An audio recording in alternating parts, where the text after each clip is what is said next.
किसान भाइयों, सादर नमस्कार। खेती और प्रकृति के चैनल के माध्यम से एक बार फिर मैं आपके सामने हाजिर हूँ।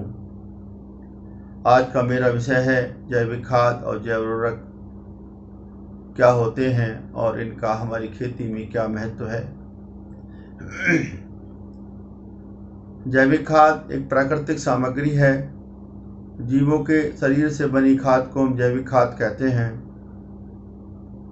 पौधों के शरीर जैसे जड़, तना, पत्ती, शाखाएं, फल, फूल, गोबर, मलमूत्र, कचरा इत्यादि से सड़कर जो खाद बनती है उसी को हम जैविक खाद कहते हैं।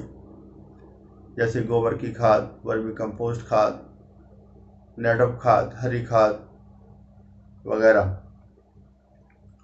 जैव उर्वरक एक मानव निर्मित प्राकृतिक पदार्थ है या मानव निर्मित पदार्थ है। प्रकृति से सूक्ष्म जीवों को इकट्ठा करके किसी लैब में उनका मल्टीप्लिकेशन करके किसी नमी युक्त धूलीय पदार्थ, चारकोल, लिग्नाइट वगैरह के साथ मिलाकर जो उर्वरक तैयार किए जाते हैं वो जैव उर्वरक कहलाते हैं। उन्हीं को हम जैव उर्वरक कहते हैं। साथियों, ये जैव उर्वरक और जैविक खाद वास्तव में सूक्ष्म जीवों का ही एक खेल है। प्रकृति की प्रत्येक इकाई एक दूसरे के ऊपर निर्भर है। प्रकृति की इन्हीं इकाइयों के ऊपर प्रकृति का वैभव निर्भर है और प्रकृति के वैभव पर हमारी खेती निर्भर है। साथियों, जिस तरह से हमारा अपना एक अलग समाज है, पशु पक्षियों का अलग समाज है, जीव जंतुओं का अपना एक अलग समाज है, ठीक इसी तरह सूक्ष्म जीवों की भी अपनी एक अलग दुनिया है। हमारे शरीर में सूक्ष्म जीव होते हैं, पशु पक्षियों के शरीर में भी सूक्ष्म जीव होते हैं और जीव जंतुओं के शरीर में भी सूक्ष्म जीव होते हैं। ठीक इसी तरह मिट्टी में भी सूक्ष्म जीव होते हैं। यदि हमारे शरीर में सूक्ष्म जीव नहीं होंगे तो हमें भूख नहीं लगेगी और हमारा खाना भी हजम नहीं होगा। ठीक इसी तरह मिट्टी में भी सूक्ष्म जीव होते हैं और यदि मिट्टी में सूक्ष्म जीव नहीं होंगे तो मिट्टी की उर्वर नहीं रह सकती। मिट्टी में सूक्ष्म जीव हमारे द्वारा डाले जाने वाला जैव पदार्थ को सड़ाकर, गलाकर उसके जीवांश कार्बन में परिवर्तित करते हैं, ह्यूमस में परिवर्तित करते हैं। यदि मिट्टी में सूक्ष्म जीव नहीं होंगे तो हमारे द्वारा डाले जाने वाला पदार्थ, जैव पदार्थ ह्यूमस में परिवर्तित नहीं होगा, जीवांश कार्बन में परिवर्तित नहीं होगा।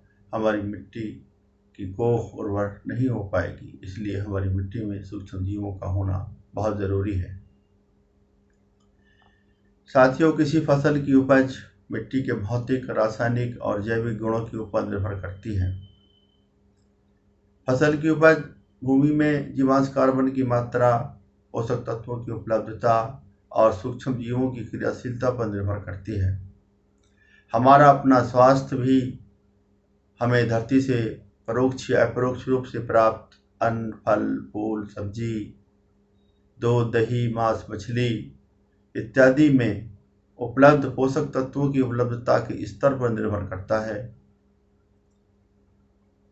साथियों, हम अपनी भूमि में सूक्ष्म जीवों की संख्या को बढ़ाने के लिए जैव उर्वरक या जैविक खाद का प्रयोग करते हैं। जैव उर्वरक प्रयोग करने के लिए हम बाजार से बने बनाए जैव उर्वरक लाकर अपनी खेती में, मिट्टी में मिलाते हैं। यदि किसी बाजार से जैव उर्वरक लाकर अपनी मिट्टी में नहीं मिलाते हैं तो हम अपने पास के किसी पुराने जंगल के किसी पुराने बरगद के पेड़ या पाखड़ के पेड़ या किसी अन्य पुराने पेड़ की मिट्टी जिसमें कभी रसायन कीटनाशी का प्रयोग न किया गया हो, उसमें स्वतः ही सूक्ष्म जीव उपलब्ध रहते हैं। उस मिट्टी को लाकर अपने खेतों में अगर मिला दें तो हमारे खेतों में सूक्ष्म जीवों की संख्या बढ़ जाएगी और हमारी भूमि उर्वर हो जाएगी। जैव उर्वरक, जैविक खाद देने से हमारे खेत की मिट्टी उर्वर हो जाती है। हमारे खेत की मिट्टी उर्वरी बन जाती है। हमारे फसलों की उपज बढ़ जाती है। हमारे फसलों की जड़ों की जड़ें नीचे मिट्टी में गहराई तक जाती हैं और मिट्टी में जो उपलब्ध पहले से पोषक तत्व मौजूद हैं उन्हें लेने में आसानी रहती है। हमारी फसलों में बीमारियों का प्रकोप कम होता है। फसलों को पानी देने की कम आवश्यकता पड़ती है। हमारी भूमि में सिंचाइयों की कम आवश्यकता होती है। भूमि में भूगर्भ जल की बचत होती है। भूमि से पानी का वाष्पीकरण कम होता है और जैव विविधता संपन्न रहती है। भूमि की जैव विविधता बढ़ती है। जो फल, अन्न, फूल, सब्जी हमें प्राप्त होता है वह गुणवत्तापूर्वक होता है और शुद्ध होता है। जलवायु परिवर्तन नहीं होता है। धरती पर संतुलन बना रहता है। साथियों, प्रकृति और खेती के चैनल के माध्यम से मैं पुनः आपसे अनुरोध करना चाहता हूँ कि यदि हम रासायनिक उर्वरकों के प्रयोग को त्याग कर जैव उर्वरक और जैविक खाद की तरफ ध्यान दें तो इससे हमारी उत्पादन लागत कम होगी। जो उपज हमें प्राप्त होगी वो गुणवत्तापूर्वक होगी, स्वादिष्ट होगी, उसमें पोषक तत्वों की मात्रा बेहतर होगी, जिससे हमारा स्वास्थ्य अच्छा रहेगा। इसके साथ साथ हमारी मिट्टी का स्वास्थ्य अच्छा रहेगा, हमारे पशुओं का स्वास्थ्य अच्छा रहेगा और हमारा पर्यावरण भी अच्छा रहेगा। हमारा भोजन, पानी और पर्यावरण प्रदूषित नहीं होगा। धन्यवाद।